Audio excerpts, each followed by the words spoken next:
A lovely and warm welcome yet again to Love Therapy.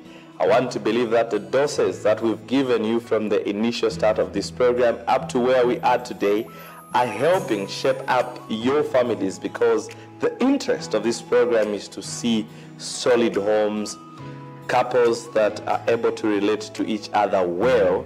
And when all this has been achieved, we would say, then we have a nation that is actually something that we can always admire. It has always been said that with your family, you need to make a little heaven. And this program is looking forward to little heavens in our homes. My name is Bright Sinkozi, your host on the program tonight. And my guest, like always, is Dr. Daniel Chuunga. Doc, welcome to the program. Oh, thank you. Peace and the grace of the Lord be with you, viewers. Yes, indeed, and we would always want to see peace in homes. Correct. Unlike homes that are flexing muscles on a daily basis. Right, today, Doc, we are looking at something very interesting, closely related to what we looked at last week when we were looking at how to prevent divorce from happening. But maybe we might find a way of preventing certain things from happening. But if our foundation is still weak, then we are living dangerously. And that's the reason why today we want to see how we can strengthen marriages. Simply put, how to strengthen your marriage. That's our focus for today. Just a little bit of an elaboration from your end, strengthening marriages. What really are we focusing on? We want to focus on how to strengthen our homes so as to keep the issue of divorce. Right. When homes are intact, when homes are strengthened, then you reduce the possibilities of homes breaking up. Okay. Now, it requires a deliberate step from the husband and from the wife to move in a certain direction in order to keep and nourish what you have. You know, marriage is like a flower. Okay.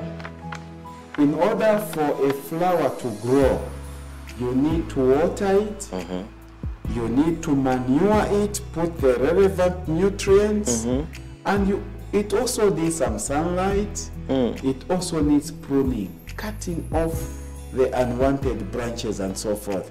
Then that flower will blossom just as it is in marriage.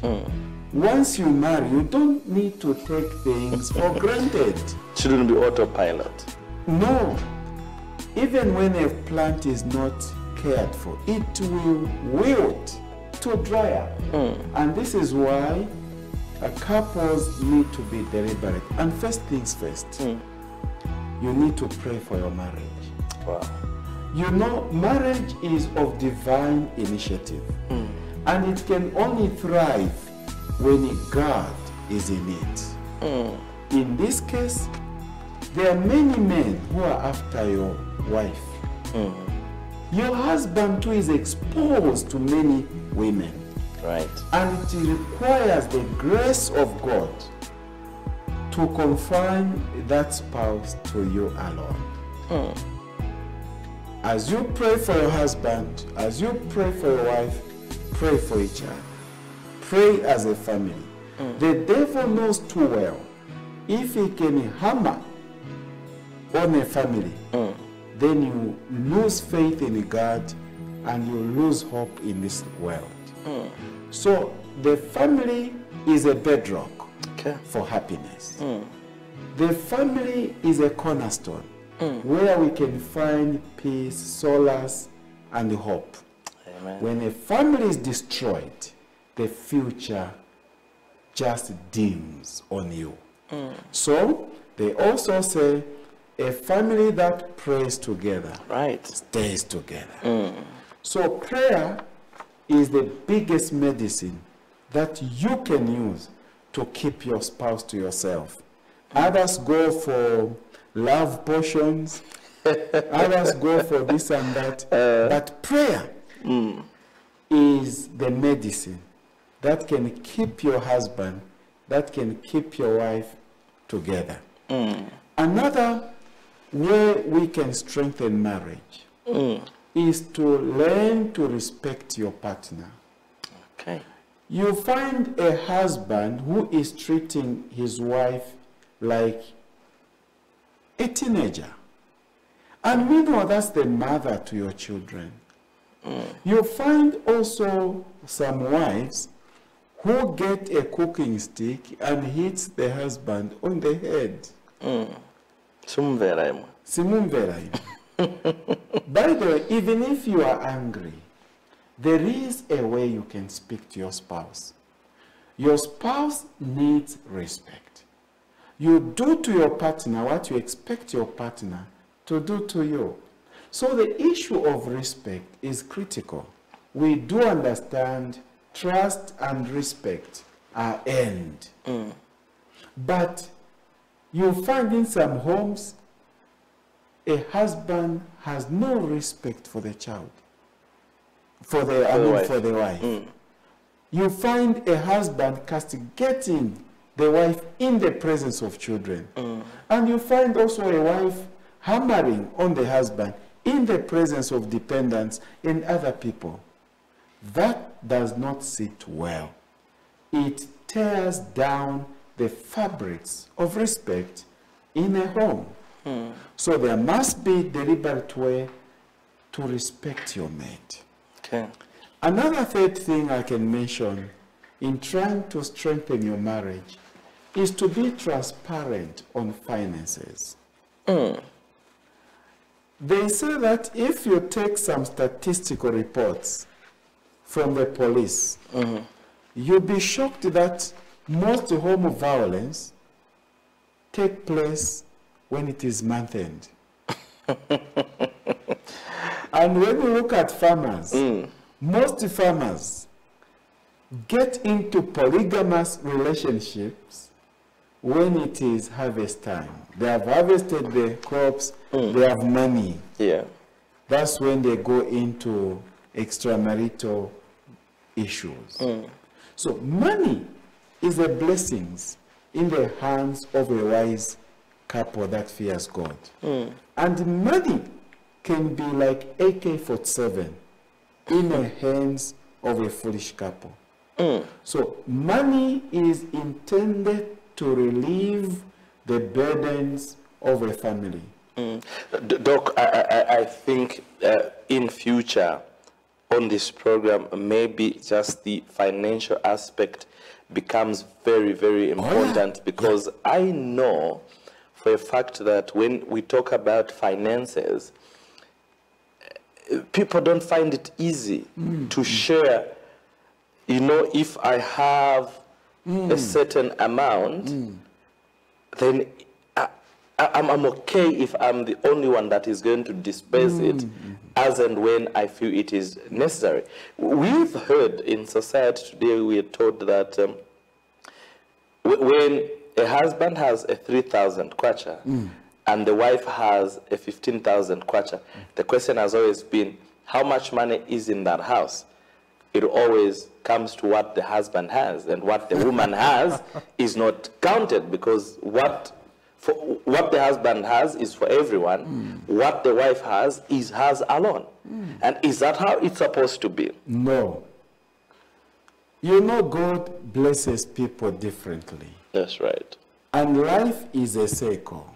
In Bemba they say, musalu alipesamba abapamulu. In Los they say, masiku, in Nyanja, masiku sakoma onse. In Lozi is mazazi kimalonzwana. Days are different. Sure. Mazubango na masandu. So, tomorrow, it will be that person, that spouse you're looking down upon, who have an opportunity to have enough money. And life has a way of turning back on each one of us. So, it doesn't matter as long as you are married. If it's the wife who has higher income or the husband or vice versa, that money is supposed to be for the whole family. The husband must be open over finances. This is what I earn. The wife must also be open. This is what I earn. And together, you can plan as a family. Carry out projects as a family, not as islands. That way you can't achieve much. You know there is power in numbers. That's what they say. Yeah. Bring your resources together and you are able to do greater things together. What makes people start running their personal projects in the name of enterprising or investments? Some, it's in the name of insecurity. Some, they are not sure if this marriage will take place. Some are aiming for divorce so that when I divorce, I'm not found in the court. I will not suffer. Correct. So, but the bottom line here is a family that manages money together is a progressive family. And that is also a way to minimize on divorce. And that's a way you can enhance your relationship. Because if you can share deeper issues of intimacy, what more on finances? And finances becomes the only biggest challenge that they have. But the question then, Doc, is it okay? You are talking about transparency, and this is what is going to strengthen the marriage. If that be the case, then is it necessary for the husband, for example, to declare everything that he earns? If he is working, I earn 3,000 kwacha. Here it is. But then when he finds, for example, an extra income that is not attached to the earnings that he gets from work, should that also be disclosed? I am asking so because we have seen a situation where even after you have given everything, you've declared everything, and maybe it's the woman that is even keeping the card. But when things run out, the woman is still going to tell the husband that we've run out of cooking oil. So should I keep a Zamtroop account? When the money has run out, the wife has to come to the head. You are the head. Find a solution. But to fail to disclose what comes to you, it's also not right. Whether you have some income along the way, be open. Oh, I have this extra income, and I was thinking of using it this way, that way. Or why don't we use it this one, that way? Because when you start concealing some things from your spouse, then what else are you going to do? Some other things will erupt. And when your spouse discovers you have some extra income which you have not disclosed, trust is lost. Indeed. And then she will even say, the fact that you are hiding some money, this money is going somewhere. Maybe you have a child somewhere. You are sponsoring somebody. Correct. Just be open. If you have some need for money, just say, you know what, I've been helped with this money, and I thought it can go this journey. Well, we will have to take time and discuss more on finances because this one is just so big. Yes. Strengthening the marriage is what we are looking at. Yes. And if I followed you correctly, praying together is paramount, and then respecting your partner and disclosure of everyone's earnings in the home. It doesn't matter whether it's a woman or it's a man. But then I think men don't even care sometimes if the woman hasn't disclosed. Society has accepted to say it's fine, this is a woman, it's a responsibility of the man. But let's get to another dose really. Another dose is the issue of spending time together. This world can keep us busy. It can. And Sunrise to sunset. Even when you are home, you are far away. In your mind, you are in business, you are in the field, you are on your phone, you are on WhatsApp, and so forth. This life can keep couples very busy. That's true. The world is becoming materialistic. People want money, they want bread and butter. But amid this research, which is good to work hard, but within a year, spend time when you can go out as a couple, as a family. Those are memorable moments. You go to Livingstone, you go to Siavonga, you go to these resort places. It will enhance your relationship. It will bring bonding with your children, with your spouse. You may not necessarily go very far. Once in a while, in a month, have a meal together. Just cook and sit behind that tree, under the shade, spread the table, and just have fun, eat together. Those moments go a long way in cementing a relationship. With technology around? Yes, just say this time is family day, we are putting phones aside. Those parents, families that have grandchildren, have children outside their place, you make a date, friends, on this day, we want a family reunion. There is a way when families come together, how it builds the family. I have attended funerals. I have attended weddings. Let's say for a funeral, apart from mourning the dead, there is a way when you meet this face, you meet this cousin, you meet your aunt, you meet your sisters, there is a way it just builds you. There is a way it just binds you as a family, and you are happy, and it takes a while to erase such memories.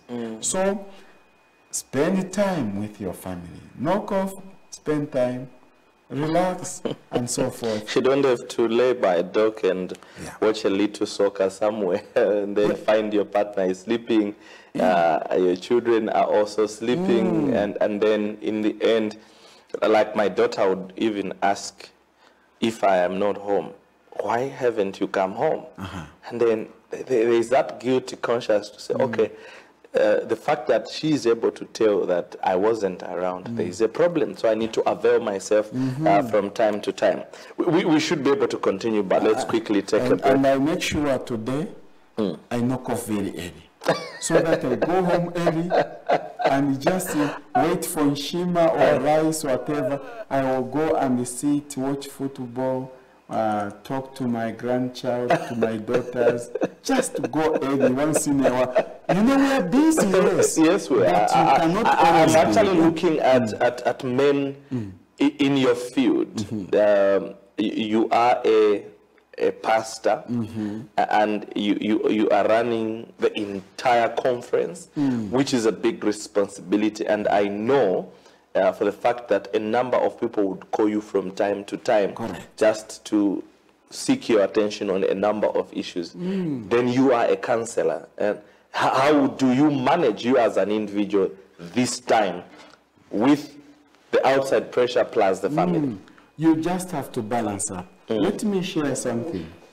I think some 2014, I was in Dollar. Okay, I would love you to hold it there. Let's take a break. After that, you give us that information. Right? Love Therapy is what you are watching on this beautiful day. And I want to believe that already you are able to get some doses on how to strengthen your relationship with your partner. But for now, let's take a break. Be back on the other side.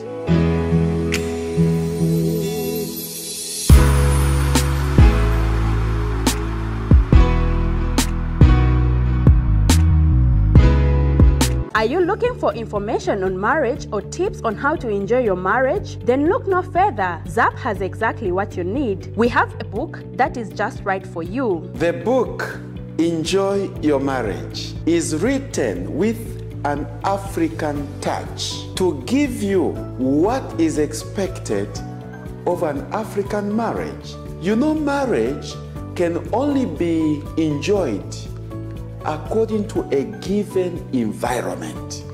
So the book, Enjoy Your Marriage, covers a lot of topics that meet the Zambian consumer that meets the African marriage. It talks about pillars in marriage. What is important to do as you choose your marriage partner? In this book, you are going to discover the common challenges that a couple goes through. It will help you to resolve marriage conflicts in a smart way.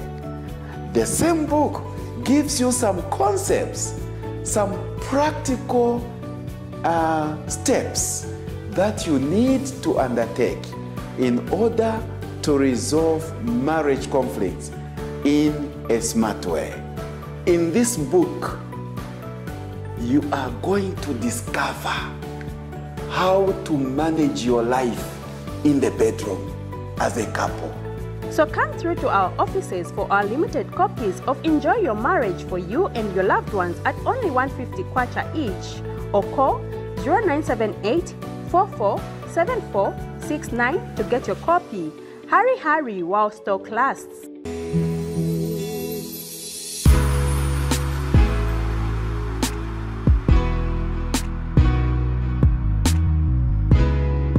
Thank you so much for still staying with us. This is Love Therapy, and today we are discussing the means and ways of how we can strengthen our relations, our marriages, if we are to be specific.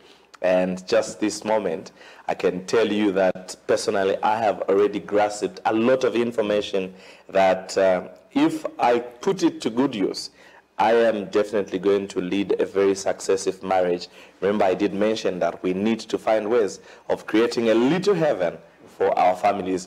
Doc, just before we went on a break, you were about to share your personal experience. Yes, this is an experience I went through in 2014. 2014. I was attending a funeral, and a thief came and opened my vehicle.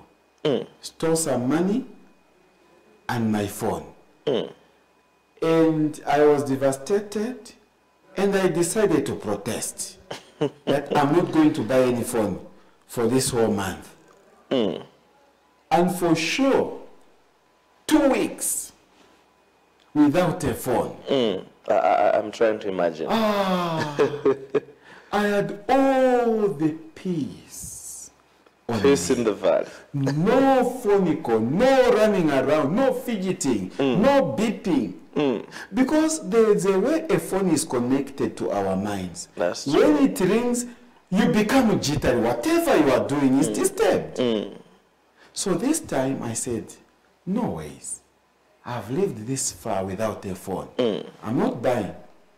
Except I was sympathetic with my wife. Most calls were coming through her. Yeah. So I was forced to buy. So these gadgets, you know what you do? I enjoy writing. Okay. I'm also a student. But this is what I do. There are times when I simply say, I'm leaving the phone in the vehicle. I walk in the office and do my work. No phone, you won't even die. I remember telling myself that at school, my greatest enemy is the phone. Yeah. It just has a way of coming in between what everyone is doing, but I can still imagine how it weakens the foundation of a marriage because everyone, and I'm trying to think, Doc, if I met my partner on Facebook, for example, I sent a friend request and then she accepted. Then it was hi, hello on a daily basis. Eventually, we met and then, boom, she's my wife. Don't you think the moment that I am frequenting social media, you are building up a relationship? Well, the phones is not so bad. Okay. But if it's not well managed. Well managed. If it's not well managed, it can bring about a barrier between you and your spouse. Imagine you are busy sharing and your spouse is busy on phone. It just puts you off.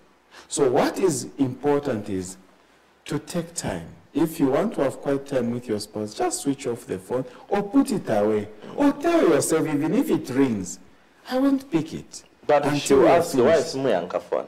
Yeah, if you are scared, but if you are in an agreement that no phones this time, it's understood. Okay. So all that we are trying to say borders on communication, what we discussed the other time. All that we are trying to put across is that let's find quality time.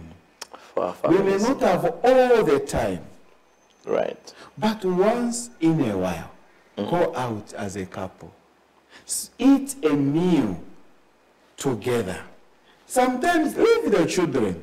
Those are byproducts. Oh, yes. Leave them aside. They are not there. You are not there. Just face to face, eat a good meal and spoil yourselves. Go back home. It will go a long way in building your relationship. There are many spouses who go out with girlfriends, with boyfriends, but rarely with their own spouse. So we are saying on this program, But what makes it difficult? it's just being deliberate. Make a deliberate decision and say, my family comes what? First. Another element which is critical in building up a family is basically to attract your partner. Wow. You know, there's this behavior because you are married, you can be careless in your deportment, you can't put up appearances. No. You only dress well when going to church or going for work. Once in a while, appear attractive to your partner. Use some deodorant, some perfumes. Brush your teeth. Look presentable. Be appealing to your mate. Wow. Even your house, your bedroom.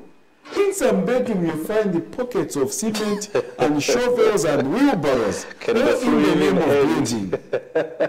And when your environment is not conducive, even the mind gets disturbed. Yeah. So be attractive to your partner. Try to dress in a manner that you will seduce your mate. Okay. And life continues that way.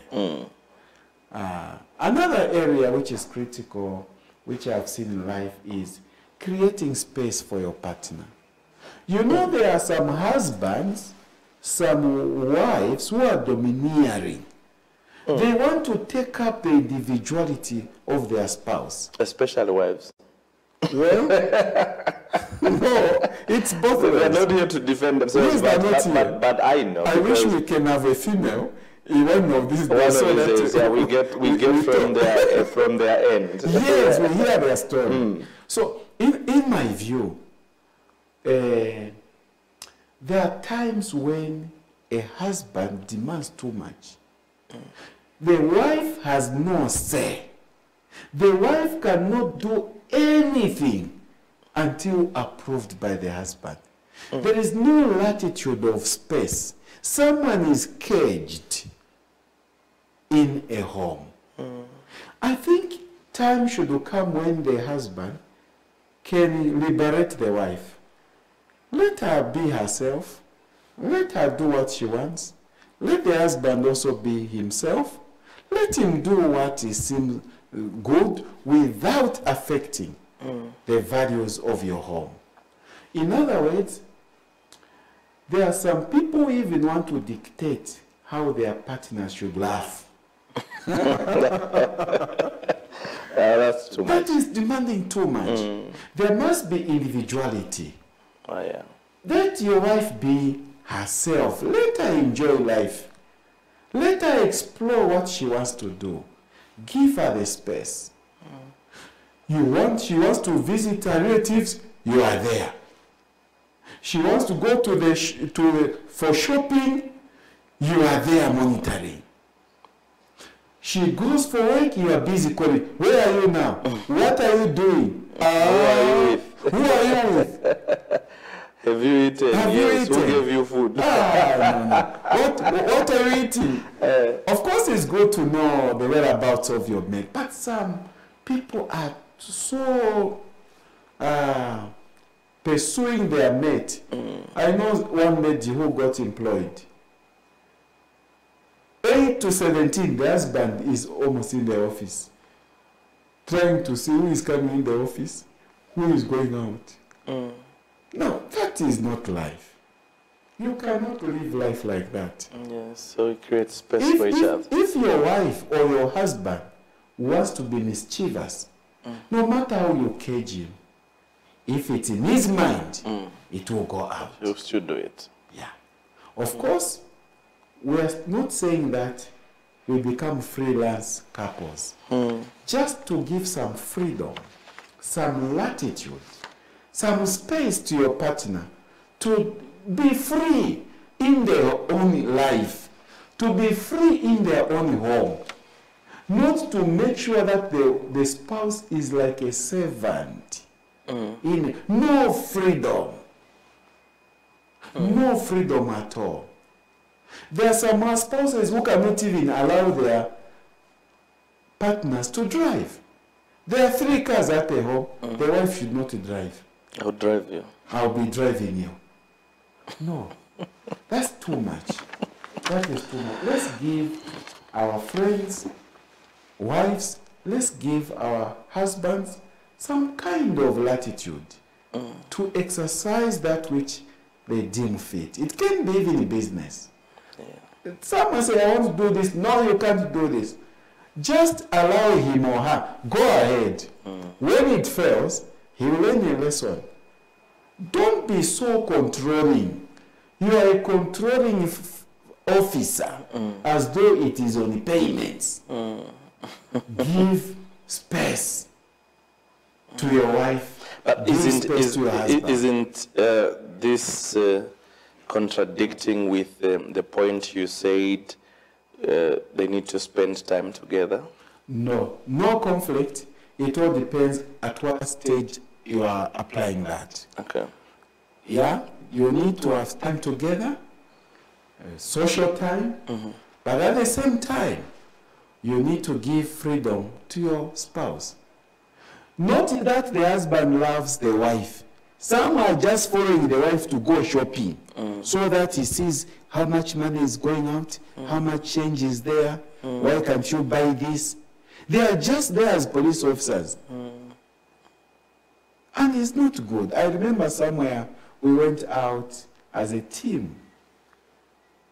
All couples were there. And then the ladies themselves said, we want to go out as ladies. You men remain. But one man followed. Who was the wife? He was the only man in that group. And the wife says, but you are the only one here. And I said, yes, in the case of emergency, you need a man. You are just too jealous, too protective. Life is not meant to be like that. Yeah. Life, learn to trust your mate. Learn to trust your mate. If a mate is mischievous, even if you follow him or her, anything can happen. Most of the times when people spend time apart, it's always because they have a difference, and so they want some me time. I need to stay away, and I need time to think, I need time to concentrate, and all that. But if it is deliberately created, then it means at the end of it all is an indication that this couple knows how to remedy certain things that would come as a result of being together throughout. But then we know that there are certain times when it calls for a bit of a separation. Yeah, a couple sometimes feel, okay, go your way, go your way. Not that we have divorced, but you need to stay apart for some time. What is your take on that one? Well, if the couple have been quarreling, fighting, and they simply say, okay, my friend, I think you have time for yourself. Let's give each other 1 week or 2 weeks or 1 month to stay apart. Well, the Bible in Ephesians 4, verse 26 says, in your anger, do not allow the sun to set before you resolve. That's true. I think for you to opt for a separation as a way of thinking through your differences I think the best is to discuss. And if the couple is humble enough, one who is wrong should apologize and move on. And move on, really, than creating that time. But of course, there are issues that are so painful that you cannot solve in one day. Sometimes one wants to reflect on it without causing a stir in the family or from outside. So, Doc, I'm visiting my aunt in Livingstone. Okay, you can go to Livingstone. Yet you yourselves, you know, you are trying to recover emotionally from a certain situation. If that is done in a tactical way, well and fine. Okay. But couples should be willing to resolve conflicts as soon as they arise and move on, so that you don't give the devil a foothold. So separation should be avoided. Can be avoided. Okay. Unless really you are not keen to discuss. Okay. I know the church is very proactive in organizing family life related programs, couples retreat, and a number of these activities, even weeks of prayer and all that. Would you advise couples to attend these, or what they learned is enough and then life continues after that? No need for refresher. Yes. No, refresher courses are very critical. Couples should attend workshops to enhance their marriage. Should go to church. You know, whenever someone is teaching, you have something to learn.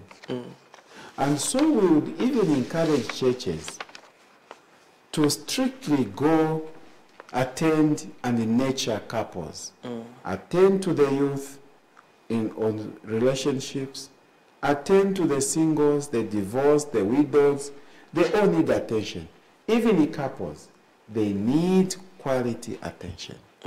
And this is why we also discourage spouse separation. Okay. I'm glad the Republican president made a statement to this matter, that where couples are separated, they must be brought together. Now, when you talk about spouse separation, here is a husband who is in Chipata. The wife is in Chiengi. Here is the husband in Livingstone. The wife in Mungu. That is a dangerous scenario. For those who don't fear God, especially men. You cannot keep a married man 1 month, 3 months, 5 months away from the wife. It's a temptation. So you don't tempt the already tempted. So if you are a couple and you have a job which rarely comes by, that makes you be apart. You must make plans, deliberate plans, where you can say every month you'll travel, she'll travel, you meet. Than taking advantage, after all, I'm very far. 6 months you are away from your spouse. You are a sexual being. You will be tempted. And tomorrow you start blaming the devil. Some things we don't need to blame the devil. We must own up, we must take responsibility and make plans where our spouses are far away, put monies together, or allow yourself to work for a certain period. After that, either initiate a transfer. If it can't come, the one of you should leave to join the other, or quit the job for the sake of the family. And it should I'll explore more on that one, Yes. Doc, because at times one's independence becomes very critical. And so if you say, I leave what I am doing for the sake of the marriage, what if in future? The question, what if? This is Love Therapy. How to strengthen your marriage is our topic of discussion. Let's take a break. We'll be back on the other side.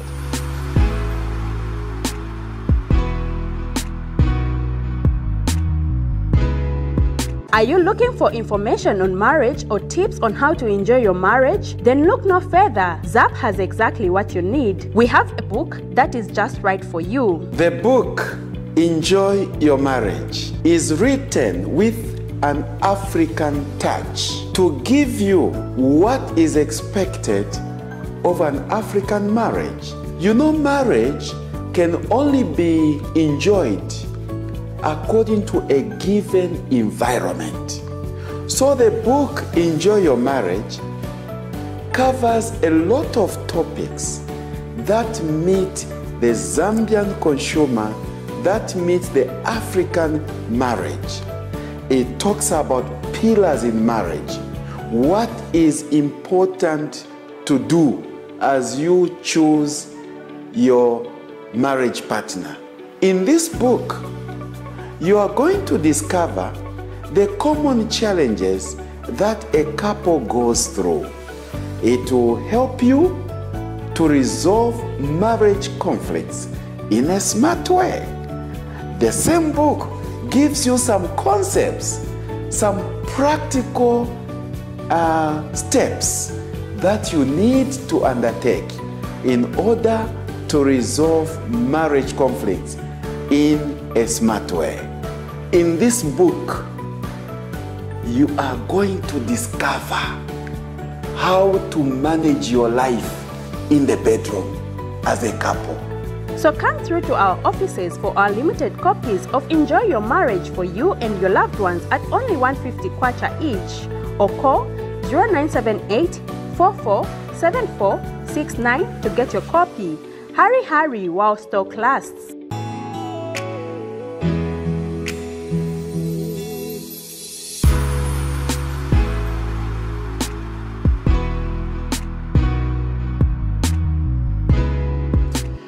Thank you so much for still staying with us. And now in the very last part of our program, remember, you can participate. There is information scrolling right at the bottom of your screen. Should you wish to write to us about your situation that needs attendance in our Advice Corner segment of this program, get the details right at the bottom of your screen. And for participation, we want to get your feedback. You can always send us a message on the number that is scrolling right at the bottom of your screen. Today we are discussing how to strengthen your marriage. Do you want your marriage to be solid? This is the program for you. Doc, a very later part of our program, and we just have to give as many doses as we can for today. We are trying to see how best we can strengthen our marriages, how best we can strengthen our relationships. And we just ended at a time where you said it is not necessary, it's not nice, it shouldn't be encouraged to see spouses separating as a result of jobs. And then we just ended at a note where you said, if it means you quitting, then you must quit your job. There are individuals that would say, well, if you want me to stop my job, then it's better the marriage ends, because the reason is that they are not so certain about this particular marriage. They're not so sure where it is taking them. And so if they choose to quit their job, what if in future things fall apart? Maybe we are thinking too much and being too negative. God forbid death strikes. The one that stopped working is still alive. The one who was working dies. Dies. And so what happens if the advice is that for the sake of being together, quit? Sometimes when one spouse dies, the surviving spouse becomes richer in terms of benefits. As though his being around was a reason for your misfortunes. No. Well, all that I'm trying to say, it matters how the couple attaches the importance of the family to them. If you have no children, it may not matter much. But when you have small children, The small one is calling, where is daddy, where is mommy? This is why you have to be radical. You simply say, if this job will make our marriage suffer, I think let's talk. Who should quit? You agree. Or you can say, okay, what should we do? Do we give ourselves time frame to gather money and then find plan B in order to be together? We all need money. We all need bread and butter. But if a scenario will take you 10, 15 years living apart, be rest assured your marriage will be affected. So in order to be proactive, you just deliberately make decisions or take time, make deliberate steps in which you can be together with your spouse. That way, life becomes better. Okay. Yes. Let's continue, Doc. Yeah. It's all about strengthening our marriages, and these things are coming. You are strongly discouraging the aspect of couples staying apart. So if for some reason my relatives feel I was the breadwinner for both my family and my relatives, and now that we'll have to make certain things that are going to strengthen our marriage, how do we look at relatives? Do they stand a place in our way of trying to strengthen our marriage? Oh yes. No man is an island. That's right. And the blood is thicker And water. than water. We are not islands, we belong to families. The spouse you are married to belongs to a family. And all that is required is to know that when you have a family and relatives, that is a blessing. What should be prevented is to allow our relatives to interfere in the running of our homes. If relatives are trying to put the couple asunder, then the couple should be united, should stand up and put up a united front against such attacks. Sometimes couples differ over the mother-in-law, father-in-law, brother-in-law, sisters-in-law, and so forth. So what do we need to do? Yes, there is a family. Both of you belong to a family. The two of you must actually be united and be able to agree. How are we going to attend to the families that visit us? If you are the wife and you hate the family of the husband, do you think when you hate the mother to your husband, the sisters to your husband is going to love you? No. No, it can't. It can't. Because he belongs to that family. Why should the family lose a child because of marriage? Yes, the Bible says you leave your father and mother, but that does not mean you desert or forsake. You are still attached to a family. All that is required is when the relatives to the man comes, take care as a wife. When the relatives to the woman comes, as a husband, put interest. Don't select who to keep, because the moment you sideline the relatives of your partner, that will hit back on you tomorrow. In Ibemba they say, umutembo ufinina consequence. You balance up. And this is why, even when you decide to keep dependents, you have to agree, the two of you. Who are you going to keep? Don't just keep your family members. Remember, your partner is also relatives. You also think about who do you want to keep. Don't keep someone you cannot control. There are some dependents, they want to become big-headed, they want to control everything in a home. Such a dependent, whether it's your mother-in-law or father-in-law, you must think twice. Here comes someone, midnight, waking up your wife, wake up and cook for me. No, you are a dependent.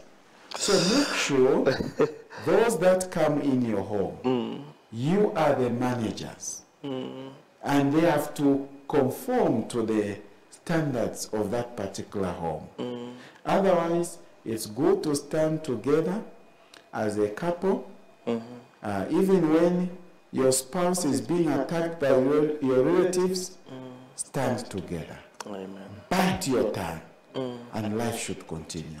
Life should continue. Life should continue because relatives are very critical in our families.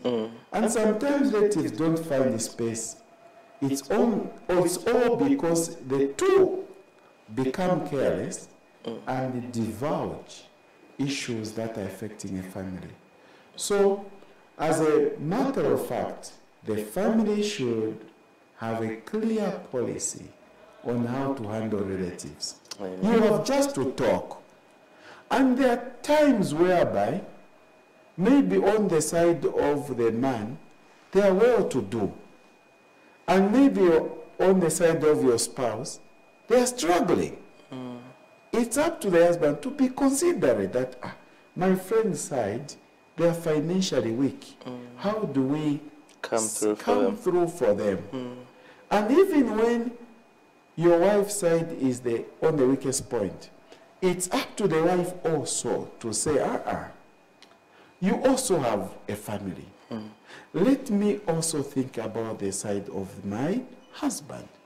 That way life goes on well.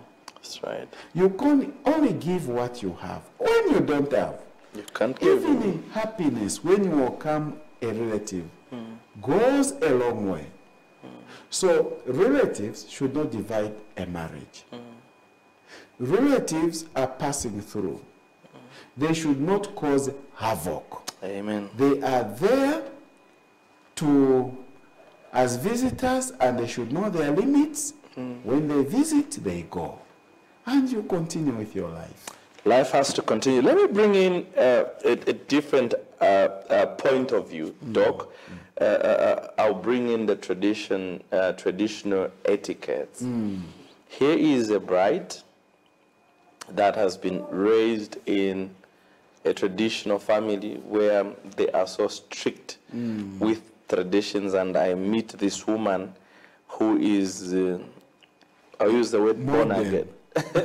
Let's even put modern, who doesn't even know anything to do with traditions. And I know that there are a number of things that tradition demands, and if they're not followed, the home breaks. How should we zero in with regards to traditional etiquettes? Wow. Traditional etiquette is very critical. We are all traditional. Okay. In one way or the other.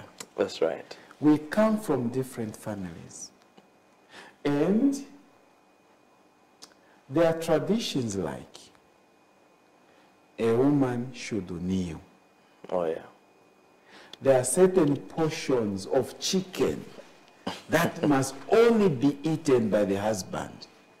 That's tradition. It's not even written in the book of Genesis or in the book of Leviticus. These are man-made traditions, and they are there. A man should eat the back of a chicken if you are not a vegetarian. If you are not, I'm safe. So there are certain portions of a chicken traditionally which can only be eaten by men. By a man.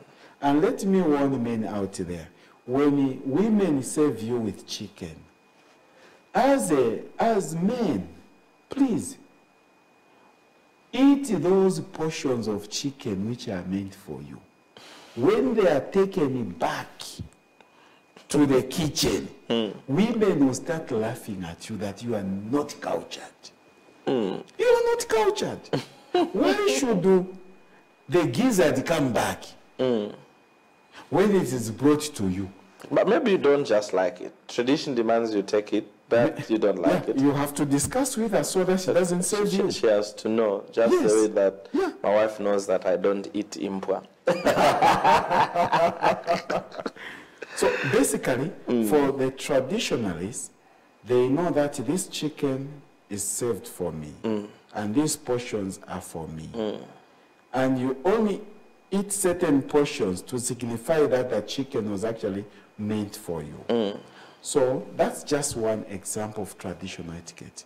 There's another traditional etiquette where a woman is supposed to wear beads. Beads, yes. Because the woman has come of age in some quarters of tribes.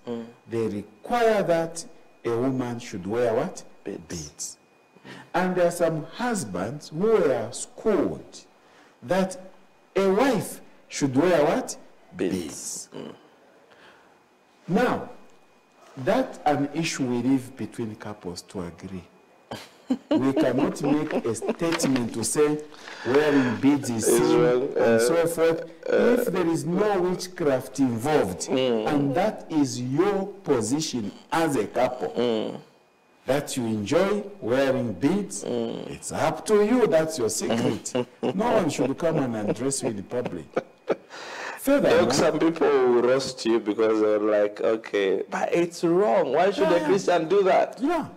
I've gone to some countries where an African woman or a Zambian woman is kneeling to call the husband to the table, or is kneeling bringing food or water. Other races feel that is slavery. Wrong, slavery. You are not a king. But according to us, that is respect. And you cannot throw away tradition. Whether you are a manager, you are a brigadier general, as a wife, you throw away tradition in order to be modern. No. We are saying we belong to a certain culture. Yeah. We belong to a certain group of men and women. And we cannot throw those values that have kept us this far. They identify who we are. Okay. Kneeling of a woman, are we together? Yes, Doc. That's respectful. Serving you with certain foodstuffs, it's respectful. You find a woman cooking and the man is seated, according to us, that's the norm. And so forth. We can enumerate many traditional things which are not even biblical. But if they do not violate the teaching of the Bible, cherish those, and your home is going to be strong. So it's to pick from the traditional aspects those that are good for you as a Christian, which do not actually come in conflict with what you believe in. The Doc, I'm being told we need to wind up. We can end up there. We can add some more points next time. All right. So I feel it will be necessary for us to just end here so that we leave time for people to also digest. And as we bounce back next week, should be able to look at more of these. But just before we go, your concluding remarks, how do you sum up today's topic? Friends, marriage is what you make it. It is. And sometimes you just go off your way to do that which will build your home. You know, the family is an important unit to every nation, to every church, to every society. Let us invest in our families and we will reap the happiness. Above all, unless the Lord builds the house, they labor in vain that build it. You need God to strengthen your marriage. God bless you. Ultimately, it's only God that can strengthen your marriage, but you have a responsibility. I have a responsibility to put in other ingredients that are going to help us fall in line with what God wants to achieve on what He initially established. So you know by now that it is possible to sustain our marriages and solidify the foundation of our marriages only when we put in every other issue that has to be considered adequately without even beating about the bush. That has been our discussion for today. My name is Bright Sinkozi on behalf of Dr. Daniel Chuunga, my guest, plus the entire production team. Until next week at the same time, God bless and thanks for your time.